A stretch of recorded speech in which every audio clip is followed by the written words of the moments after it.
সেয়া আছিল 1970 চনৰ আগষ্ট মাহ। এটা বাতৰিয়ে অসমৰ আকাশ বতাহ কঁপাই তুলিলে।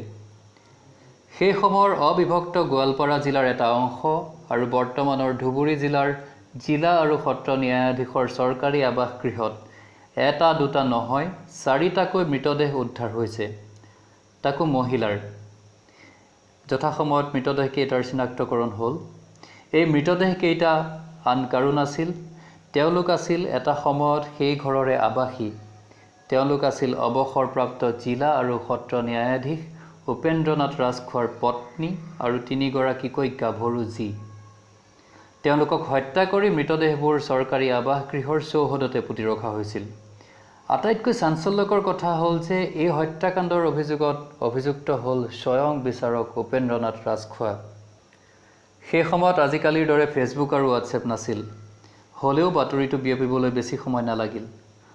অসমৰ বাতৰি কাকত আৰু আলোচনীবিলাকে বাতৰিটো বনজুইৰ দৰে বিয়পি যোৱাত সহায় কৰিলে। অসমবাণী বাতৰিখনে এই ক্ষেত্ৰত বিশেষভাৱে ভূমিকা গ্ৰহণ কৰিছিল। অতি বিচক্ষণ সাংবাদিক নিৰোদ চৌধুৰীৰ তীক্ষ্ণ কলমে হত্যাকাণ্ড জীৱন্ত হৈ অসমবাসীৰ চকুৰ আগত ধৰা দিলে। অসমবাণীৰ এটা কপি লৈ সেই ঘটনাৰ ধাৰাবাহিক বিৱৰণী পঢ়ি চাবলৈ মানুহৰ হেতা ওপৰা লাগিল।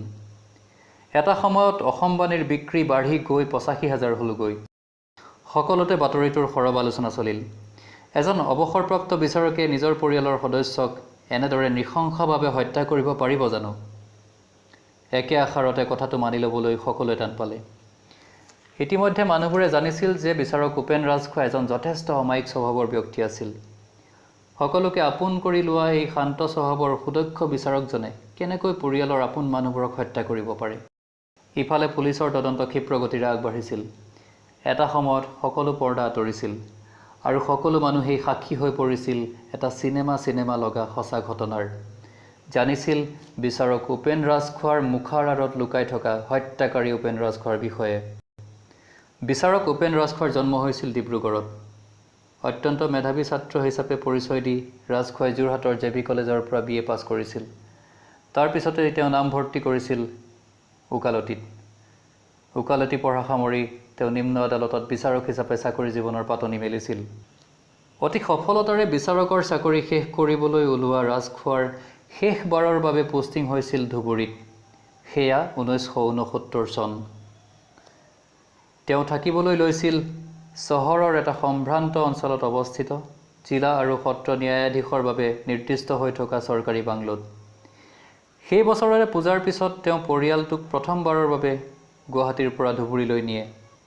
পৰিয়াল মানে পত্নী পুতুলি বা পুতুল ৰাজখোৱা, ডাঙৰ ছোৱালী নিৰ্মালী ওৰফে লিনু ৰাজখোৱা, মাজু ছোৱালী জোনালী ওৰফে লুনা ৰাজখোৱা আৰু সৰু ছোৱালী ৰূপালী ওৰফে ৰূপলেখা ওৰফে ভণ্টু ৰাজখোৱা। ডাঙৰ ছোৱালী লিনুৱে ইতিমধ্যে গুৱাহাটী বিশ্ববিদ্যালয়ৰ পৰা সংস্কৃতত MA কৰি উঠিছিল।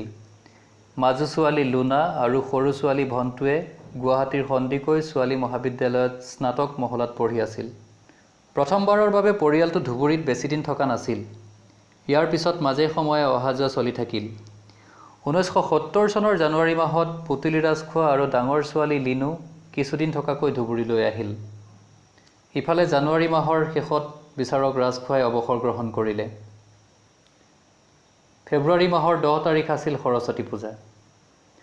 পূজাৰ দিনা ৰাতি কিছু দেৰিকৈ পৰিয়ালটোৱে পূজা চাই ঘূৰি আহিছিল। এই কথাটো ওচৰ চুবুৰীয়া আৰু ঘৰৰ লগুৱাহঁতে প্ৰত্যক্ষ কৰিছিল। কিন্তু তাৰ পিছৰে পৰা পুতুলি আৰু লিনুক কোনেও জীৱন্ত অৱস্থাত ধুবুৰীত দেখা পোৱা নাছিল। তেওঁলোকৰ বিষয়ে সোধাত উপেন ৰাজখোৱাই জনাইছিল যে তেওঁলোকে সৰস্বতী পূজাৰ পিছদিনাই গুৱাহাটীলৈ বুলি বাছত উঠি গুচি গৈছিল। অৱশ্যে সেইদিনা ঘৰৰ লগুৱা আৰু মালী আৰু অৰ্দালীকেইজনে লক্ষ্য কৰিছিল যে তেওঁলোকৰ চাহাবে কোচবিহাৰৰ পৰা পদুম ফুল আনি ৰুবলৈ বুলি খন্দাই ৰখা দুটা প্ৰকাণ্ড গাঁতৰ এটা পোত খাই আছিল। এজন লগুৱা বিগন প্ৰসাদে আন এটা আচৰিত ঘটনা সেইদিনা দেখিছিল। তেওঁ দেখিছিল যে চাহাবে নিজে বাথৰুমত কিছুমান কাপোৰ ধুই আছিল আৰু বাথৰুমৰ পৰা ওলোৱা পানী তেজৰ দৰে ৰঙা আছিল। আনকি চাহাবে সেই কাপোৰ বাহিৰত শুকাবলৈও নিজেই মেলি দিছিল।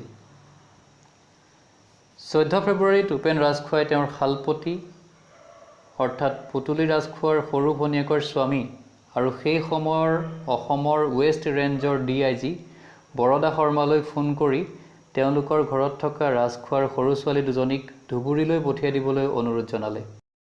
লগতে তেওঁ এইটো কথাও জনালে যে 11 ফেব্ৰুৱাৰীত যদিও পুতুলি ৰাজখোৱা আৰু লিনু গুৱাহাটীলৈ বুলি গৈছিল, বাটতে তেওঁলোকে এজন সম্পৰ্কীয় সেই সময়ৰ কোকৰাঝাৰৰ SDC লক্ষী গোস্বামীৰ অসুখৰ খবৰ পাই কোকৰাঝাৰলৈ বুলি গুচি গ'ল। উপেন ৰাজখোৱাৰ কথাত শ্ৰী বৰদা শৰ্মা আৰু তেওঁৰ পৰিয়ালে প্ৰথমতে আপত্তি দৰ্শালে, কাৰণ লুনা আৰু ভণ্টুৰ পৰীক্ষালৈ বেছি দিন নাছিল। কিন্তু উপেন ৰাজখোৱাই তেওঁলোকক সন্মত কৰালে যে সেই বিষয়ে তেওঁ জানে আৰু পৰিয়ালৰ সকলো মিলিয়েই এটা সিদ্ধান্ত কৰি তেওঁলোকে দাৰ্জিলিঙলৈ ফুৰিবলৈ যোৱাৰ প্ৰগ্ৰেম বনাইছিল। তেওঁ সৰু ছোৱালী দুজনীক লগত লৈ কোকৰাঝাৰৰ পৰা পুতুলি ৰাজখোৱা আৰু লিনুক লগত লৈ দাৰ্জিলিঙলৈ যাব। শেষত উপায় নাপাই বৰদা শৰ্মাই 14 ফেব্ৰুৱাৰীৰ আবেলি বাছত উঠাই লুনা আৰু ভণ্টুক ধুবুৰীলৈ পঠিয়াই দিলে। লুনা আৰু ভণ্টুক বাছৰ পৰা আগবঢ়াই নিবলৈ ৰাজখোৱা নিজেই আহিছিল। 25 ফেব্ৰুৱাৰীলৈকে ছোৱালী দুজনীয়ে দেউতাকৰ লগত ফুৰিবলৈ যোৱা বা আজৰি সময়ত বেডমিণ্টন খেলা সকলোৱে দেখা পাইছিল। কিন্তু 26 ফেব্ৰুৱাৰীৰ দিনা পুৱাই ছোৱালী দুজনীক বন্ধু এজনৰ গাড়ীৰে গুৱাহাটীলৈ পঠাই দিয়া বুলি ৰাজখোৱাই বঙলাৰ আন সকলো সদস্যক জানিবলৈ দিলে। বিগন প্ৰসাদ নামৰ লগুৱাজনে অনুসন্ধান কালত জানিবলৈ দিছিল যে কলা ৰঙৰ এখন গাড়ীত তেওঁ আগতে মেম চাহাবহঁতক উঠি ফুৰিবলৈ যোৱা দেখিছিল। সেইবাবে সন্দেহ কৰিবলৈ বিশেষ একো দেখা নাছিল। অৱশ্যে তেওঁলোকে সেইদিনা লক্ষ্য কৰিছিল যে চাহাবে কোচবিহাৰৰ পৰা পদুম ফুল আনি ৰূপলৈ বুলি খন্দাই ৰখা দ্বিতীয়টো গাটো লগোৱা উমেশৰ সহায়ত পুতি পেলাইছিল। তাৰপিছত এপ্ৰিলৰ 15 তাৰিখলৈকে ৰাজখোৱা চৰকাৰী আৱাসতে থাকিল। 1970 চনৰ 15 এপ্ৰিলত ৰাজখোৱা শিলিগুৰিলৈ বুলি ৰাওনা হয়। এই সময়খিনিতে ৰাজখোৱাই তেওঁৰ বিদায় সম্বৰ্ধনাৰ বাবে আয়োজন কৰা অনুষ্ঠানত অংশগ্ৰহণ কৰে আৰু সকলোৰে লগত হাঁহি মাতি গ্ৰুপ ফটোও উঠে। ইফালে 1970 চনৰ ফেব্ৰুৱাৰী মাহৰ 26 তাৰিখে ৰাজখোৱাই শেষবাৰৰ বাবে বৰদা শৰ্মাক ফোন কৰি ৰাজখোৱাৰ গুৱাহাটীত থকা ঘৰটোৰ পৰা ভাড়াতীয়াক উলিয়াই খালী কৰি দিবলৈ কৈছিল। তেওঁ জনাইছিল যে অৱসৰৰ পাছত তেওঁ পৰিয়ালৰ সৈতে গুৱাহাটীত থাকিব বিচাৰে। তাৰ পিছৰে পৰা জুলাই মাহ পৰ্যন্ত ফোনত কোনো যোগাযোগ নোহোৱাত, লগতে ফোন কৰিলেও ৰাজখোৱাই ৰিচিভ নকৰাত বৰদা শৰ্মাৰ পুলিচ মনটো অকণমান গোন্ধাবলৈ ধৰিলে। তেওঁ তাৰ মাজতে অফিচৰ কামত ধুবুৰীলৈ যোৱাৰ সুবিধাত খা খবৰ ল'বলৈ চেষ্টা কৰিছিল যে পৰিয়ালটো ক'ত আছে, তথাপি তেওঁ বিফল হ'ল। তেওঁ আচৰিত হ'ল যে ফুৰিবলৈ বুলি যোৱা এটা পৰিয়াল নিখোজ কেনেদৰে হ'ব পাৰে। অৱশেষত AG অফিচৰ পৰা পঠিওৱা এখন টেলিগ্ৰাম তেওঁৰ হাতত পৰাত তেওঁৰ সন্দেহ অধিক ঘনীভূত হ'ল। তেওঁৰ হাতত পৰা এই টেলিগ্ৰামখনত AG অফিচে প্ৰসংগ বা ৰেফাৰেন্স হিচাপে ৰাজখোৱাৰ 6 জুনত ধুবুৰীৰ পৰা পঠিওৱা এখন টেলিগ্ৰামৰ কথা উল্লেখ কৰিছিল। 15 এপ্ৰিলৰ পৰা ধুবুৰীত নথকা মানুহজনে কেনেকৈ 6 জুনত ধুবুৰীৰ পৰা টেলিগ্ৰাম পঠিয়াব পাৰে। এই কথাৰ সম্ভেদ লৈ বৰদা শৰ্মাই জয়প্ৰকাশ চক্ৰৱৰ্তীৰ কথা জানিব পাৰিলে। তেওঁ সোধা পোছা কৰাত জয়প্ৰকাশ চক্ৰৱৰ্তীয়ে জানিবলৈ দিলে যে ৰাজখোৱাৰ হৈ তেওঁ এই ধুবুৰীৰ পৰা 6 জুনত সেই টেলিগ্ৰামটো কৰিছিল। তেওঁ লগতে আৰু এটা চাঞ্চল্যকৰ কথা জনালে যে জুন মাহত কিবা এটা কামত আহি বিচাৰক উপেন ৰাজখোৱা জয়প্ৰকাশ চক্ৰৱৰ্তীৰ ঘৰত 3টাকৈ ৰাতি কটাই গৈছিল। বৰদা শৰ্মাই অধিক সোধা পোছা কৰাত জয়প্ৰকাশ চক্ৰৱৰ্তীয়ে জানিবলৈ দিলে যে উপেন ৰাজখোৱা শিলিগুৰিৰ এখন হোটেলত আছে, হোটেল চেভয়। অৱশেষত 25 জুলাই তাৰিখে বৰদা শৰ্মা, পুতুলি ৰাজখোৱাৰ ভায়েক গোলাঘাটৰ অপূৰ্ব বৰুৱা আৰু ধুবুৰী থানাৰ OC দ্বিজেন্দ্ৰনাথ কাহালি গৈ হোটেল চেভয়ত উপস্থিত হ'ল আৰু তাতেই তেওঁলোকে 39 নম্বৰ ৰুমত লগ পালে বিচাৰক উপেন ৰাজখোৱাক। বৰদা শৰ্মা আৰু অপূৰ্ব বৰুৱাই খুব জোৰ কৰি ধৰাত উপায়ন্তৰ হৈ উপেন ৰাজখোৱাই কৈছিল আংশিকভাৱে সত্য কথা। তাকো তেওঁ মুখেৰে এই কথা কোৱা নাছিল, লিখি দিছিল এটুকুৰা কাগজত। অসমীয়াতেই তেওঁ লিখিছিল, পুতুলি, লিনু, লুনা আৰু ভণ্টু এই পৃথিৱীত নাই। তাৰ পিছতেই যেন উন্মোচিত হ'বলৈ ধৰিছিল বিচাৰক ৰাজখোৱাৰ মুখাৰ আঁৰৰ মুখ। তেওঁ বৰদা শৰ্মা আৰু অপূৰ্ব বৰুৱাক সম্পূৰ্ণভাৱে এটা মনে সজা কাহিনী শুনালে। এদিন পুতুলি ৰাজখোৱা বাৰাণ্ডাত পিছলি পৰি মূৰত আঘাত পাই মৰি থাকিল। সেই দুখতে ডাঙৰ ছোৱালী লিনুৱে স্লিপিং টেবলেটৰ অভাৰড'জ লৈ মৰি থাকিল।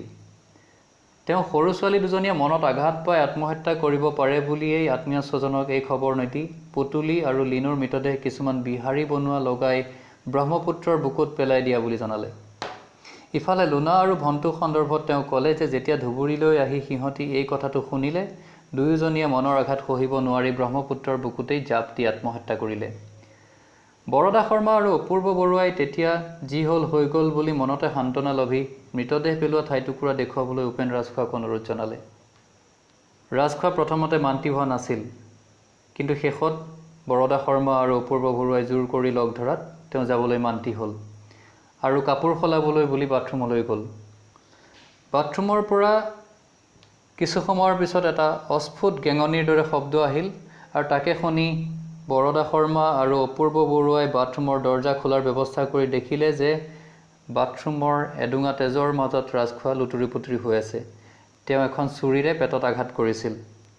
লগে লগে উপেন ৰাজখোৱাক হস্পিটেললৈ লৈ যোৱা হ'ল আৰু লগতে অপূৰ্ব ৰাজখোৱাই এখন এজাহাৰ দি শিলিগুৰি থানাতেই উপেন ৰাজখোৱাই আত্মহত্যা কৰিবলৈ চেষ্টা কৰাৰ অপৰাধত তেওঁৰ বিৰুদ্ধে ভাৰতীয় দণ্ডবিধিৰ ৩০৯ ধাৰাত এটা গোচৰ ৰুজু কৰিলে। ইফালে ৰাজখোৱাৰ কথা মতে ব্ৰহ্মপুত্ৰৰ বুকুত সাম্ভাৱ্য ঠাইবিলাকত মৃতদেহৰ সন্ধান উলিয়াবলৈ চেষ্টা কৰা হ'ল, কিন্তু সকলো চেষ্টা ব্যৰ্থ হ'ল। লাহে লাহে ৰাজখোৱা সুস্থ হৈ উঠাত পুনৰ জেৰা কৰা হ'ল। উপায় নাপাই অৱশেষত ৯ আগষ্টত উপেন ৰাজখোৱাই প্ৰকাশ কৰিলে সেই ভয়ানক সত্যটো। ঘৰৰ লগুৱা উমেশ বৈশ্যৰ সৈতে মিলি পত্নী পুতলি ৰাজখোৱা আৰু ৩ গাভৰু জীয়েক লিনু, লুনা আৰু ভণ্টুক হত্যা কৰি উপেন ৰাজখোৱাই পুতি থৈছিল ধুবুৰী জিলা আৰু সত্ৰ ন্যায়াধীশৰ চৰকাৰী আৱাসগৃহৰ চৌহদত। উপেন ৰাজখোৱাৰ সেই বিস্ফোৰক স্বীকাৰোক্তিৰ পিছতেই পুলিচে গুৱাহাটীৰ পৰা উমেশ বৈশ্যক গ্ৰেপ্তাৰ কৰিলে। পিছত উমেশ বৈশ্যই দেখুৱাই দিয়া স্থানতেই খান্দি পুলিচে উদ্ধাৰ কৰিছিল ৪জনীকৈ মহিলাৰ উৱলি যোৱা মৃতদেহ। এতিয়া প্ৰশ্ন হ'ল, কিয় হত্যা কৰিলে উপেন ৰাজখোৱাই আপোন মানুহবোৰক? এই কথাটো চিৰদিনৰ বাবে ৰহস্যৰ আৱৰ্ততেই হয়তো সোমাই থাকিব, কিয়নো উপেন ৰাজখোৱাই কাৰোৰে আগত এই বিষয়টোৰ সন্দৰ্ভত টু শব্দ এটাও প্ৰকাশ নকৰিলে। পিছত এই বিষয়ে বিভিন্ন গুজবৰ সৃষ্টি হৈছিল।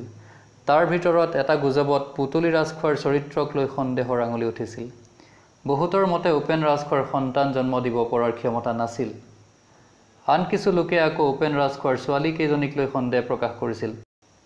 তেওঁলোকৰ মতে উপেন ৰাজখোৱাৰ ডাঙৰ দুয়োজনী ছোৱালীৰ স্বভাৱ চৰিত্ৰ একেবাৰে বেয়া আছিল। বহু ল'ৰাৰ লগত সিহঁতৰ শাৰীৰিক সম্পৰ্ক আছিল। ইয়াৰ ভিতৰত আনকি লগুৱা উমেশ চন্দ্ৰ বৈশ্যও আছিল অন্যতম। আন কিছু লোকে আকৌ অভিশপ্ত ঘৰটোলৈ আঙুলিয়াব খোজে। এটা কাহিনী মতে এটা সময়ত RSN কোম্পানীৰ সেই ঘৰটোত আগতেও দুটা এনেধৰণৰ ৰহস্যজনক হত্যাকাণ্ড সংঘটিত হৈছিল। সি যি কি নহওক, এনে এটা নৃশংস হত্যাকাণ্ড সংঘটিত কৰি কিদৰে ৰাজখোৱাই সেই ঘৰটোত সম্পূৰ্ণ ২টা মাহ তাৰ পিছতো কটাব পাৰিছিল? তাৰ পিছলৈকো কেনেদৰে স্বাভাৱিক হৈ সমাজ জীৱনত তেওঁ চলি থাকিছিল? এবাৰ হোটেলত আৰু পৰৱৰ্তী সময়ত ধুবুৰী জেইলত থকাৰ সময়ত মুঠতে ২বাৰ আত্মহত্যাৰ চেষ্টা কৰা ৰাজখোৱাই কিয় ক্ষমাদানৰ বাবে মাননীয় ৰাষ্ট্ৰপতিৰ ওচৰত আবেদন জনাইছিল? আত্মগোপন কৰি থকাৰ মাজতে ধুবুৰীলৈ ৩টা ৰাতিৰ বাবে ৰাজখোৱা কিয় আহিছিল? এনেধৰণৰ বহু প্ৰশ্নই চিৰদিন আমাক ৰহস্যৰ আৱৰ্তত ৰাখিব বুলি আমি নিশ্চিত। ১৯৭৬ চনৰ ১৪ ফেব্ৰুৱাৰীৰ পুৱতি নিশা যোৰহাট জেইলত বিচাৰক ৰাজখোৱাক ফাঁচি দিয়া হ'ল। কিন্তু এটা প্ৰশ্নই চিৰদিন অসমৰ ৰাইজক জোকাৰি থাকিব বুলি আমাৰ বিশ্বাস। সেই প্ৰশ্নটো হ'ল, বহু অপৰাধীৰ ফাঁচীৰ হুকুম দিয়া বিচাৰক ৰাজখোৱা নিজেই ফাঁচী কাঠত ওলমিব লগা হ'ল কিয়?